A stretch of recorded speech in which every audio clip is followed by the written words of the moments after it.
नमस्कार दोस्तों, एक बार फिर हमारे YouTube चैनल में आप लोगों का हार्दिक स्वागत है। लेटेस्ट अपडेट निकल कर आई कि लाखों कर्मचारियों पेंशन धारकों के लिए आ गई है बड़ी खुशखबरी। वेतन का 50% हिस्सा पेंशन में 2004 में रिटायर हुए हो तब भी फायदा एरियर भी मिलेगा कर्मचारियों को। तो दोस्तों, हम आपको सब डिटेल में बताएंगे कि मोदी सरकार ने कर्मचारियों के लिए जो बड़ा फैसला लिया है वह कब से लागू हो रहा है। अगर आप हमारे चैनल पर फर्स्ट टाइम विजिट कर रहे हैं तो चैनल को लाइक कर दीजिए, सब्सक्राइब कर दीजिए, साथ ही साथ बेल आइकन को भी बजा दीजिए ताकि गवर्नमेंट या पेंशन से संबंधित जितने भी न्यूज आती हैं उनकी नोटिफिकेशन आप लोगों के पास तुरंत पहुँच सके। तो करते वीडियो को स्टार्ट बिना किसी देरी के।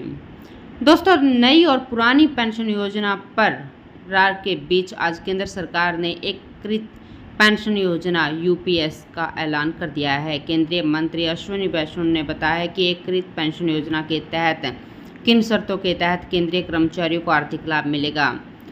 दोस्तों, केंद्रीय कैबिनेट की बैठक में शनिवार को कई अहम फैसले किए गए, जिनमें सबसे बड़ा फैसला एकीकृत पेंशन योजना को लेकर रहा। सरकारी कर्मचारियों के लिए लाई गई इस योजना के कई बड़े ऐलान किए गए।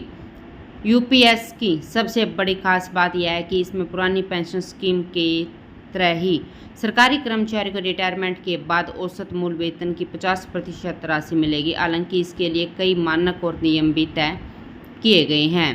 केंद्रीय मंत्री अश्विनी वैष्णव ने कैबिनेट के फैसले की जानकारी दी। उन्होंने कहा कि हमने एकीकृत पेंशन योजना यानी यूपीएस को मंजूरी दी है। सरकारी कर्मचारी देश भर में सामान्य नागरिकों की सेवा करते हैं। रेलवे, पुलिस, डाक सेवा, चिकित्सा जैसी सेवाओं में देश भर में सरकारी कर्मचारी सामान्य नागरिकों को अपनी सेवाएं देते हैं, जिसमें समाज की एक अर्थव्यवस्था भी चलती है।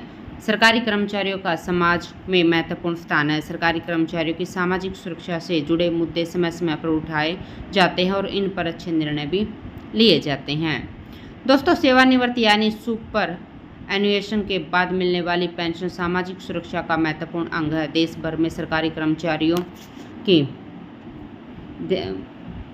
के तरह से मांग उठाई जा रही है कि नई पेंशन स्कीम यानी एनपीएस में सुधार किया जाए। अप्रैल 2023 में डॉक्टर सोमनाथन की अध्यक्षता में इस पर समिति बनी और 100 से ज़्यादा कर्मचारी संगठन यूनियनों के साथ विस्तार से सलाह मशवरा भी किया गया। रिजर्व बैंक से बात हुई। राज्यों के वित्त सचिव, राजनीति नेतृत्व, कर्मचारी संघ ने अपना सुझाव दिया, जिसके बाद समिति ने एकीकृत पेंशन योजना की सिफारिश की और कैबिनेट ने इस स्कीम को अनुमोदित कर दिया। यूपीएस के 5 योजना 1 अप्रैल 2025 से लागू होगी। यूपीएस अपनाने पर सुनिश्चित पेंशन मिलेगी, जिसकी रकम सेवानिवृत्ति से पहले के 12 महीने के औसत मूल वेतन का 50% रहेगी। 25 वर्ष तक की सेवा पर यह रकम मिलेगी। 25 वर्ष से कम या 10 साल से ज़्यादा की सेवा पर इसके अनुपात में पेंशन होगी। किसी भी कर्मचारी के निधन से पहले पेंशन की कुल रकम का 60% हिस्सा पेंशन परिवार को दिया जाएगा। कम से कम 10 साल की सेवा के बाद 10,000 रुपये प्रति माह की न्यूनतम पेंशन सुनिश्चित होगी। महंगाई भत्तों को जोड़कर आज के हिसाब से यह रकम 15,000 रुपये के आसपास मिलेगी। 3 तरह की पेंशन यानी सुनिश्चित पेंशन, पारिवारिक पेंशन। न्यूनतम पेंशन के मामले में महंगाई राहत यानी डीआर के साथ आधार पर इन्फ्लेशन मिलेगा। दोस्तों, 6 महीने की सेवा के लिए वेतन प्लस डीए की 10% रकम का एक मुफ्त भुगतान होगा। यानी अगर किसी की 30 साल की सर्विस है तो 6 महीने की सेवा के आधार पर एक मुफ्त भुगतान होगा। केंद्र सरकार ने 23 लाख कर्मचारियों को इसका फ़ायदा दिया है। कोई एनपीएस में रहना चाहे तो उसे यह मिल सकती है। अगर यूपीएस अपनाना चाहे तो इसका विकल्प चुन सकते हैं। राज्य सरकारें भी इस संरचना को चुन सकती हैं। अगर राज्य सरकार के कर्मचारी इसमें शामिल होते हैं तो 90 लाख कर्मचारियों को इसका फ़ायदा होगा।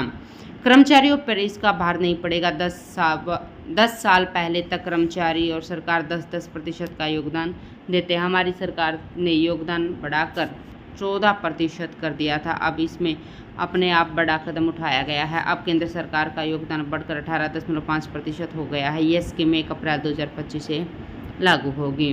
वित्त सचिव डॉक्टर टीवी सोमनाथन ने कहा कि जो कर्मचारी 2004 से अब तक और आगे 31 मार्च 2025 तक सेवानिवृत्त हो गए वे भी यूपीएस के 5 बिंदुओं का फ़ायदा ले सकते हैं। उन्हें एरियर भी मिलेगा। जो राशि उन्हें मिल चुकी है इसमें कई गणना के मुताबिक रकम एडजस्ट होगी। एरियर के लिए 80 से लेकर 800 करोड़ रुपए रखे गए हैं। यह योजना पूरी तरह वित्त पोषित है। केंद्र का पेंशन में जो योगदान बढ़ेगा उसको अतिरिक्त भार को वहन करने के लिए वार्षिक आधार पर 6,250 करोड़ रुपए रखे गए हैं। वित्त सचिव डॉक्टर टीवी सोमनाथन ने कहा 2004 से अब तक 20 साल का वक्त गुजर चुका है। इस दौरान एनपीएस के तहत सेवानिवृत्त होने वाले कर्मचारियों की संख्या अपेक्षाकृत कम है।